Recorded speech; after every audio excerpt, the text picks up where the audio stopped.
Hello student, मेरे channel में आपका स्वागत है। आज मैं आपको पढ़ाऊंगी आपकी बुक की एक्सरसाइज 11.5। क्वेश्चन नंबर 1 में कहा है बच्चों, आप बताइए आपको जो दे रखा है वह इक्वेशन है या नहीं, समीकरण है या नहीं। यदि वह समीकरण है, इक्वेशन है, तो उसमें आप चर बताइए कौन सा है। वेरिएबल हमें पहचानना है। सबसे पहले हम जानते हैं इक्वेशन कहते किसे हैं, समीकरण क्या होती है। देखिए बच्चों, आप जब भी कोई समीकरण की पहचान करना चाहें तो सिर्फ 2 बातों का ध्यान रखना है। पहला, उसमें होना चाहिए वेरिएबल चाहिए। वेरिएबल को हिंदी में कहते हैं चर। क्या होते हैं चर? बेटा, इक्वेशन में x, y, z, p, t, n, l इस तरह से आपको कोई अल्फ़ाबेट मिल जाए तो हम उसे क्या कहेंगे? वेरिएबल। किसी भी इक्वेशन में एक या एक से अधिक वेरिएबल हो सकते हैं। पहली ये बात इक्वेशन को पहचानने की। दूसरी बात, इक्वेशन में हमेशा आपको बीच में इक्वल का साइन मिलेगा। किसका साइन मिलेगा बेटा? इक्वल का, बराबर का साइन मिलेगा। यदि आपको इक्वेशन में एक या एक से अधिक वेरिएबल मिले, साथ में बेटा आपको क्या मिले? इक्वल का साइन मिले, तो हम कहेंगे ये क्या है? इक्वेशन है, समीकरण है। ठीक है। फॉर एग्जाम्पल मैं ये लिख लेती हूँ, 3x - 2 = 5। बेटा आप इसे क्या इक्वेशन कह पाओगे? ध्यान दो बेटा, इसमें एक वेरिएबल x है, साथ में बेटा यहाँ इक्वल का साइन भी है। हाँ बच्चों, इसे हम इक्वेशन कह सकते हैं। यह बेटा समीकरण है। इसमें वेरिएबल कौन है? x है। अब बेटा जैसे मैं यहाँ ये लिख दूँ, अब आप बताइए क्या ये इक्वेशन होगी? नहीं होगी। क्यों बेटा? वेरिएबल y तो इसमें मौजूद है, पहली बात हो गई। लेकिन बेटा इक्वल साइन नहीं है यहाँ पे, है ना? ये इक्वल साइन नहीं है, इसका मतलब ये बेटा इक्वेशन नहीं होगी। अब देखिए दूसरा लिख लेते हैं, मैंने लिख लिया। अब आप बताइए क्या आप इसको इक्वेशन कह पाएंगे? इक्वल साइन हमको मिल गया, दूसरी कंडीशन फॉलो, लेकिन बेटा इसमें वेरिएबल नहीं है ना, सिर्फ नंबर हैं। इसका मतलब हम इसे समीकरण नहीं कहेंगे। यदि आप और अच्छे से समझना चाहते हैं तो बेटा ये समीकरण तो कह सकते हो, लेकिन ये सिर्फ नंबरों से बनी हुई समीकरण है।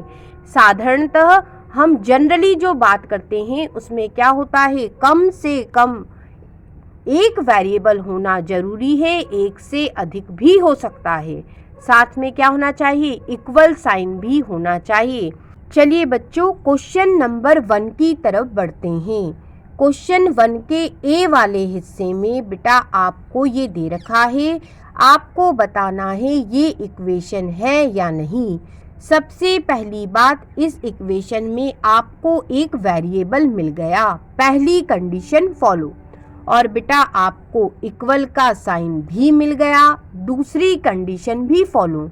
हम ए वाले पार्ट को बेटा इक्वेशन कह सकते हैं, समीकरण कह सकते हैं। अब बेटा बी वाले को देखिए, यहाँ पे आपको एक वेरिएबल टी मिल गया, लेकिन बेटा इक्वल साइन नहीं मिला, ये इक्वल का साइन नहीं है, तो बेटा हम कह सकते हैं ये बच्चों इक्वेशन नहीं है। ठीक है, आगे चलो सी वाले पे। बेटा ध्यान दो, इक्वल का साइन आपको मिला, लेकिन यहाँ कोई वेरिएबल नहीं है वेरिएबल, हम बेटा इसे इक्वेशन नहीं कहेंगे। ठीक है।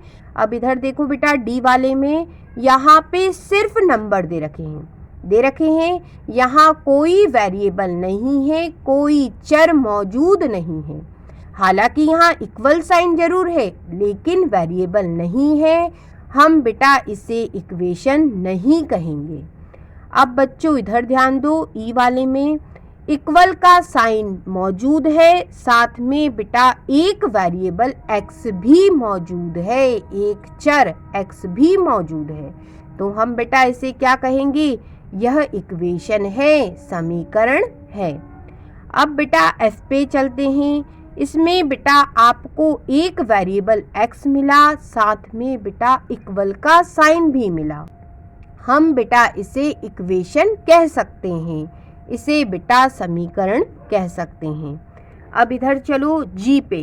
बेटा आपको यहाँ एक वेरिएबल m तो मिला, लेकिन इक्वल का साइन नहीं मिला, ये बेटा इक्वेशन नहीं है। अब बेटा ध्यान देना h पे। h में बेटा आपको एक वेरिएबल n मिला, साथ में बेटा इक्वल का साइन भी मिला, दोनों कंडीशन फॉलो हो गई, इसे बेटा आप इक्वेशन कह सकते हो। अब आई पे चलो। आई में बेटा सभी जगह नंबर हैं, कोई वेरिएबल मौजूद नहीं है, कोई चर उपस्थित नहीं है। हालांकि इक्वल साइन जरूर है, लेकिन वेरिएबल मौजूद नहीं है, हम बेटा इसे इक्वेशन नहीं कहेंगे। अब बेटा जे पे चलो। जे में बेटा आपको p वेरिएबल मिला, साथ में इक्वल साइन मिला, दोनों कंडीशन फॉलो हो गई, हम बेटा इसे इक्वेशन कह सकते हैं, समीकरण कह सकते हैं। के में बेटा आपको एक वेरिएबल y मिला, साथ में बेटा इक्वल का साइन भी मिला, हम बेटा इसे क्या कह सकते हैं? इसे इक्वेशन कह सकते हैं, समीकरण कह सकते हैं। अब बेटा L को देखिए। L में बच्चों आपको एक वेरिएबल Q मिला, लेकिन इक्वल का साइन यहाँ नहीं मिला, ये तो इक्वल का साइन नहीं है, इसका मतलब आपको जो दे रखा है ये इक्वेशन नहीं है, समीकरण नहीं है। अब बेटा M पे ध्यान दो। यहाँ पे आपको एक वेरिएबल Z मिला, लेकिन यहाँ इक्वल का साइन नहीं मिला, इसका मतलब इसे आप इक्वेशन नहीं कहेंगे, यह समीकरण नहीं है। अब बेटा N की तरफ बढ़िए।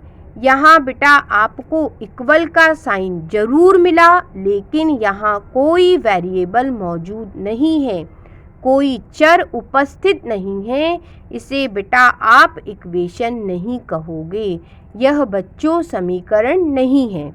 अब बेटा ओ पे चलो। यहाँ पे बेटा आपको एक वेरिएबल x मिला, एक चर x मिला, साथ में बेटा इक्वल का साइन भी मिल गया, दोनों कंडीशन फॉलो हो गई, हम बेटा इसे इक्वेशन कह सकते हैं, यह बच्चों समीकरण है।